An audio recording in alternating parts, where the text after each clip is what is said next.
shoes at Foot Locker, what's the first thing that comes to mind? Well, I'm unemployed, so that's what the U on the jersey stands for. So I don't work at Foot Locker. I had questions for Montel.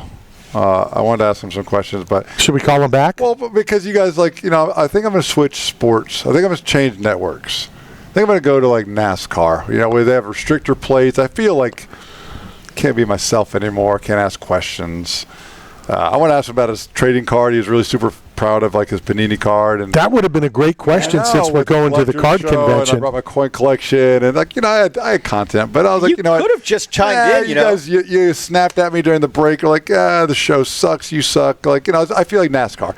Where I was talking about how people like Phil Knight have influence and can change sports and competition, where it's not a level playing field anymore. Where at least NASCAR, they all go the same direction. They all have restrictions. Do they? They do. They all go left. Do they? They all go the same direction. I don't know. I've seen them go the opposite way. Yeah, really? Yeah. Huh? They get hit. They get flipped over. I don't know. But I'm a little bit. I got a restrictor plate on my thoughts right now. I don't know. That would have been a great question. That would have been a great question. But see, nobody can read you can't read your own mind. How do you expect us to read yours? Listen, if you want to be in media, trust me and trust Randy. You have to have thick skin, bro. Oh yeah, for sure. Are you kidding me? If you Googled me, and especially when I was on Spike TV, there was nothing but hate. Nothing but hate. I just ignored it. Tell me about his Panini card. That's nice. He put this caption, it was like, never quit chasing your dreams. And he's in all of his other photos, he's got a Milwaukee Braves in honor of Hank Aaron. And so when the Milwaukee Braves were not in Atlanta, shout out to Dale Mabry. Well, the Braves. Dale Mabry had a birthday this week. Congratulations. Happy birthday, Dale Mabry. Not the baseball player, but my fraternity brother from Illinois, Dale Mabry. It's a different Dale Mabry. Who's Dale Mabry, a baseball player? Dale Mabry from the Braves. Dale Mabry? I believe his name was Dale Murphy, but it was close. Damn it. It was close. Dale Mabry's a street. Now do you see why we don't let you talk? Well, going back to your Phil Knight thing, remember you said that he's going to bring, because of the new rules for college athletes, what's that called? NIL. Yep. Well, Matt Damon played Sonny Vaccaro in the movie Air, and he was instrumental in signing Michael Jordan, which created the Air Jordan shoes. Yep. And since then, Sonny Vaccaro has been credited for NIL. He went and he changed it because he was the first person to grant an athlete a piece of the gross of every product sold. Sure. It was the first time it was ever done. So there you go. It goes full circle back to Phil Knight. Yeah, but see, it was usually reserved for pro sports. Now it's not only college, but now you're getting into high school. Now kids are getting sponsorship deals and their influence on how many followers they have on Instagram, what their influence is. Now they're getting paid at such a young level. So the pressure for them to perform because their families need the financial assistance or to get them out of economic disparity. So now you see so much pressure at such a young age to perform. And you've got a line of people waiting for your downfall, praying for your downfall, waiting for a mistake, a social blurb, or a misstep on a tweet or a post or racial comment, and it's all over. Yeah. And we talk about sexual allegations and things that have derailed people's careers just from allegations of and he said, she said, just for a quick payout or a lawsuit. But I mean, NIL is a big deal. It's changing the gameplay in every sport, and it keeps going to lower and lower classes of leagues. It's going to help Oregon some, but the elite athlete is still going to get that money elsewhere. That elite, Phil has all the money in the world and whatever. They're going to go to Alabama. They're going to go to Florida State. They're going to go to Miami if the money's close. And if those boosters want that guy there, I don't think the money from Nike is going to matter. It'll matter the other ones.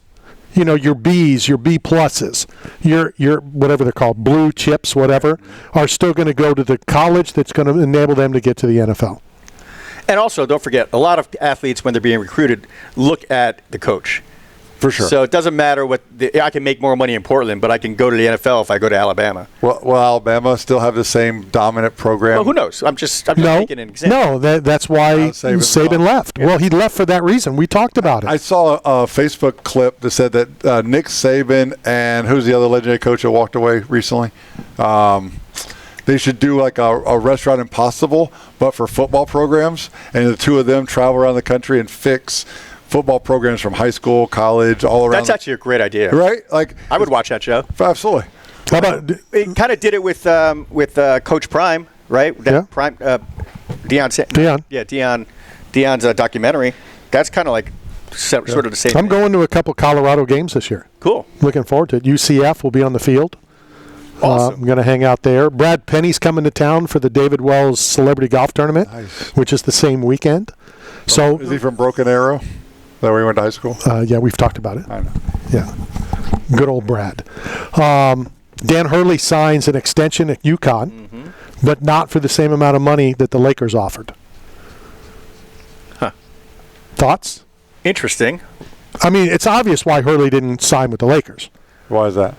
Well, because it's LeBron. Everything was LeBron. Yeah. LeBron handpicked. Then he brought J.J. Redick in. They knew with Bronny, with everything. So he read the writing on the wall. Oh, absolutely. He knew he'd be miserable. He might be getting paid, but he'd be miserable. Why leave? I don't want to say it's a cake job in UConn, but UConn is the dominant, NCAA basketball program right now. And now the big controversy, I hate that we're going to end it on this. Well, no, we got 8 minutes. The big controversy in the WNBA. Who is the Rookie of the Year? That's a good question. It's going to be LeBron's son. LeBron's son. Who do you think? I'm going to go with Caitlin. I think Caitlin has the better stats. She has the better stats, except for I think it's rebounds. Right.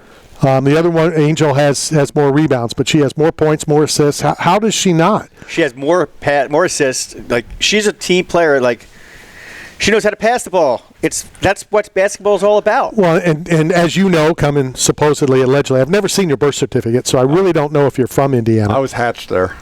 Yeah, but I've never seen the birth certificate to prove it. Well, I mean, I passed on that last interview like John Stockton, so that should tell you something about me.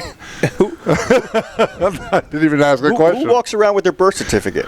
Well, I don't know.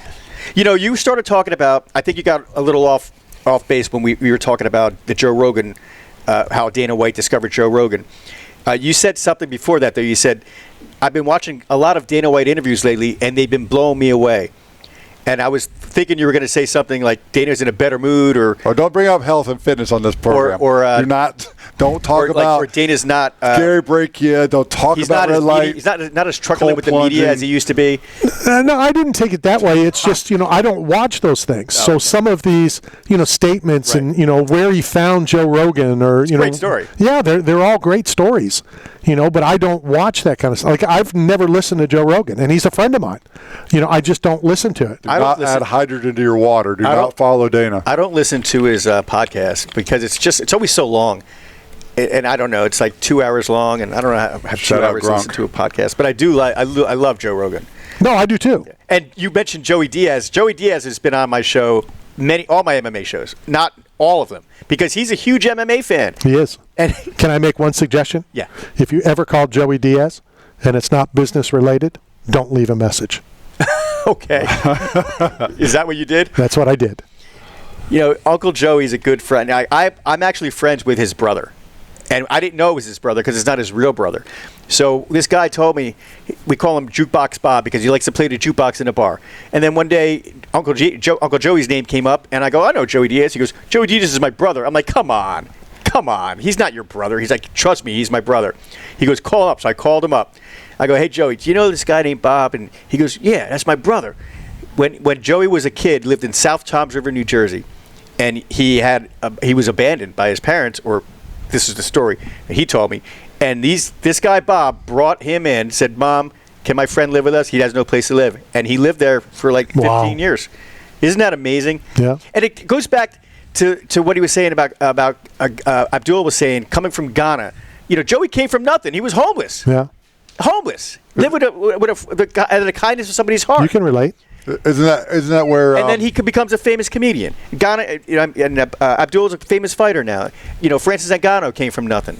Isn't that the Hall of Fame where Frankie Edgar came from? Did he come from the same town? Toms River. Toms River. Yeah.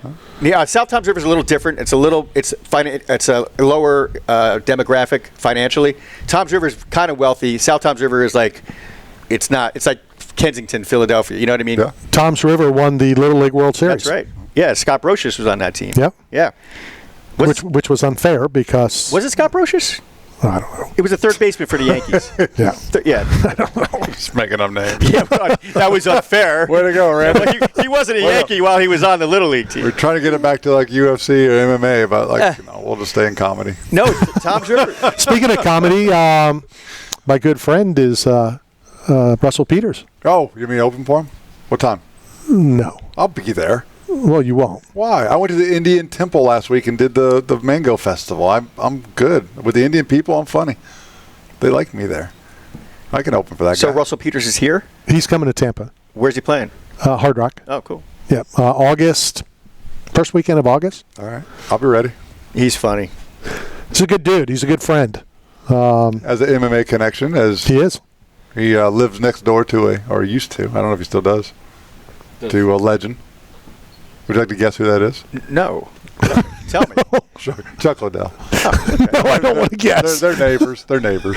I mean, if you told me where he lived, I could probably have made an educated guess. But I don't know. You're not telling me where he lives. He just lives next to a legend, UFC legend. A big MMA fan, good friends with Roy Nelson. Okay. You know, Love big, Roy big, Nelson.